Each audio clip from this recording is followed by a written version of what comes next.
dhammaantiin assalaamu calaykum waraxmatullaahi wabarakaatuh. waxaan aad ugu faraxsanahay saakay soo booqashada iyo abaabulka xaafadda inaan iskugu nimid halkan oo ah wax isku soo aaday in wadadii Cabdullaahi Ciise iyo isku xirday jaamacadda Gaalkacyo laguna magac daray Gaalkacyo Road ama wadada jaamacadda Gaalkacyo in saaka ay nagu soo booqdaan Professor Cabdulqaadir Maxamed Shirwac sidoo kalena xaafaddu abaabul ay samaysay aan iskugu nimaano waxay muujinaysaa isku tashi bulshada reer Gaalkacyo la jaanqaadka maamulka iyo abaabulka bulshada runtii aan leenahay waa wax isku soo beegmay Ilaahay subxaanahu wa ta'aala ayaa mahad leh warka furitaankiisa ayaan leeyahay ana ku hadlaya afka alumnayga dhinaca kalena maamulka naftiisa aan ka marnay waxaan rabaa inaan ku soo dhaweeyo gudoomiyaha xaafadda si ay u soo gudbiyaan taakuladoodii iyo abaabulkii ay maalmihii la soo wadeen gudoomiyaha soo dhawo maaro Ilaahay subhanahu wa ta'ala markaas ku keenay degmada Gaalkacyo gudoomiyaha guddiga hogaaminta Habargidir ana gudoomiyaha gob ardayda jaamacadda ka qalin jabisay xillibaanada golaha deegaanka dhammaan awal assalaamu calaykum waraxmatullaahi wabarakaatuh salaanka bacdi saakay waxaan iskugu nimid inaan wareejino deeqta kula ugu talagalnay wadada jaamacadda GU Kombaska labaad Maamo Qadiijo iyo Cabdullaahi Ciise isku xirta oo ahlabuurkooda ay lahaayeen ardayda jaamacadda ka qalin jabisay Ilaahay waxaan leenahay ajar iyo xasanaad ka siiyo shaqada fiican ay soo qabteen annaguna waxaan u istaagnay fayska labaad sidaan uga qayb qaadan lahayn xaafad ahaan halkan saaka waxaan iskugu nimid inaan wareejino deeqdii aan ka soo aruurnay shacabka degan xaafadan oo wadada loo habeenayay wax yar oo deeqdu ma badna laakiin qalbiga ayaan kala jirnay shaqadana waa macnaha inaan tusno taakulada iyo macnaha dadka bulshada ay diyaar la tahay ayaan macnaha meeshaan iskugu nimid waxa yar oo deeq inaan ku wareejino aan ka soo aruurnay xaafadda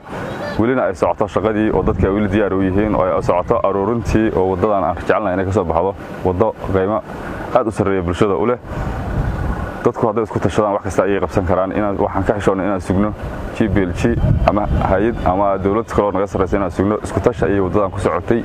halabuurkeedana waxa iska lahaa ardayda jaamacadda waxaan u mahadcelinaynaa ardayda jaamacadda sida wanaagsan ay ugu istaan waa lacag $800 oo aan ka soo aruurnay xaafadaha shaqaduna weli waa ay socotaa oo ma ay joogtaan aruurinta lacagta way socotaa iyadana waxaan jeclahay inta wadada shaqada ay socoto inay noo soo aruurto oo noo soo gowgowdo way meeshaan ka soo baxdo wada caaqib leh oo kaliya u baahata laamigana ama bulshadaas ku soo doonta wajiga labaad ama maamulka ayaa laami noo saari doona waa mahadsantiin xasan guuriga deeqdan Allah subhanahu wa ta'ala maanta halka inuu iskugu kaay nabad keenay waxaan aad iyo aad ugu faraxsanahay dadka madaxda ah ee dhiirigelinta iyo hiliyo hoogaba nala garab taagan waxaan kaloo si qurux badan uga gudoonay xaafadda gudoomiyaha sida sharafta leh oo isku soo xilqaamay oo inoogu dhiibay wax bixintu ma ahan wax haysashada ee waa qalbiga qof walba waxaan leeyahay meesha uu ka soo bixiyay wax ka qayr badan Allah ugu bedelo inta dhimanna inay ku daysadaan Allah u kaso ayaan leeyahay gudoomiye waan ka aqbalnay aadana u mahadsan tahay Professor Shirwac iyo Cabdiraxmaan oo garbaheena jooga sharafta iyo waqtiga ayna siiyaan ayagoo howlo badan ku xiriireen waan u mahadcelinaynaa aad iyo aad baa u mahadsantihiin kun iyo koow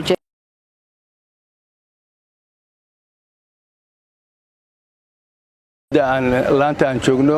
degmada aan iraahdo xaafadda howlwadaag dadka reer howlwadaageed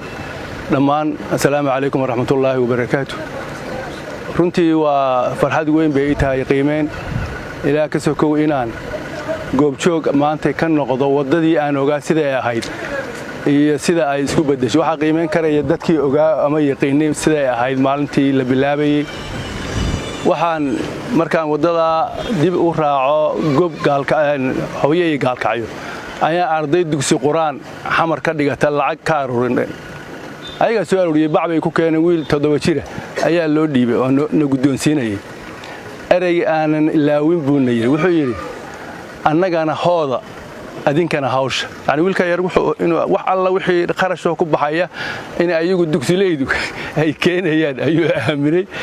annagana hooda biir adinkana hawsha marka yani nagama harin ilaa iyo hawshii 5 sano ka hor bay nala socdaan dugsilaydu oo aan lacagta ka aruurin marka qolada xaafadda waxaan leeyahay waa bilowwe waxaad maanta wareejiseen dhammaad ma aha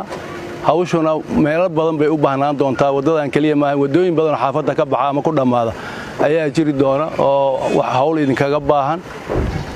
waxaan rabaa inaan ka sii faa'iideysto oo aan iraahdo intii hore wax ugu darsatana sadaqo waxa ma nusqaamisa sadaqadu in ay wax ku darsadaan kuwa aan hore wax u keenin in loo tago ama ayagu la yimaadaan oo ay la soo aadaan oo sadaqada bixiyaan waa wax isbedel weyn ah way dareemayaan dadkii xaafadda deganaa agagaarka wadaan aad bay u dareemayaan xaafadaha kalena way ku dayan doonaan waxaa la ii sheegay inay deegaanku isbedelay guryaha qiimahoodii markii wadadii martay aad isku bedelay nadaafadii iyo nabadgelyadiiba ay isbedeleen ay nalal heshay wadadii nalal heshay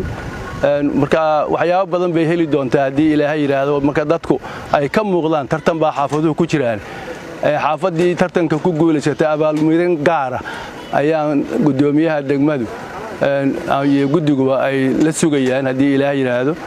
waxa tartamaya xaafadaha waxa tartamaya gudoomiyaasha laftigooda iyo odayaasha dhaqanka iyo culimada deegaanka degan marka Allah barakeeyaan leeyahay hawladaagna waxaan rajeynayaa tii guuleysatay ee ka hormarta kuwa kale gudoomiyaha waxaan leeyahay gudoomiye waa nin dhalinyaro ah waxaan jecelahay markii 4 sano ee lagu doortay ay xilligoodu soo dhamaanayo haddii ilaahay cimri igu simo waan imaan doonaa inay 40 sano nin hayay aad u ekaato oo wax isbedel xoog leh haddaba sida u bilowdaan u jeedno in ay xawligaas aadan ka daalin sidoo kale odayaal daad waqti uu ka dhamaaday maahid nin soo korayo kobcaya tahay maskaxdaaduna waa yaarinimo badan baa ka buuxda kii umada u faa'iideeyay waxa uga tagaya ilaahay uu baryayaa inaad noqoto taala maad iskala noo suurta geliya saakana soo nimaadno wadadii jaamacadda ee hawsheeda ay noo socotay isku xiraysay Cabdullaahi Ciise iyo jaamacadda kambaska Maama Khadiija oo runtii fayskii labaad uu noo socday alxamdulillah professor Cabdiqaadir Maxamed Shirwac gudoomiyaha gudiga hogaaminta Habargidir ahna gudoomiyaha gudiga Gob oo shaqo adag runtii ka hayay dhowrkii sano u dambeysay wadada Hobyo meel fiican maraysa xildhibaanada golaha deegaanka ardada runtii wadadan isku xilqaamo aragtida lahayo khatriga saaxiibadan kale nagala joogan gudoomiyaha xaafadda Halwadaag Mahad iyo xogayaha iyo dhamaanba saxaafadda iyo laamaha amniga aad ba mahadsantihiin saaka waan ka mahad celinaynaa runtii gudoomiye Mahad Xasan Warsame isxilqaanka iyo abaabulka runtii dhiirigelinteennii ka maamul ahaan aan ka codsanayna xaafadaha inay isxilqaamaan oo iska wax u qabso loo shaqeeyo annaga maamulkana hoggaan ugu ahayno runtii aan ka cararaynay inaan gacmaha inta issaarna marti noqono aragtideennii iyo maalkeennii iyo maskaxdeennii dhammaan aan cuuryaamino aan sugno cid wax noo qabata annagu waxaana hoggaan u noqono oo wax qabsano ardaduna runtii kaalinta koowaad ay lahaayeen aad iyo aad baan kaga mahad celinayaa gudoomiye waa ku mahadsan tahay lacagta 800 lacag badan weey runtii marka loo eego waqtiga lagu jiro iyo xaaladdu sida ay tahay garashada iyo isxilqaanka wax walba ka weyn waana rajaynaynaa wadadu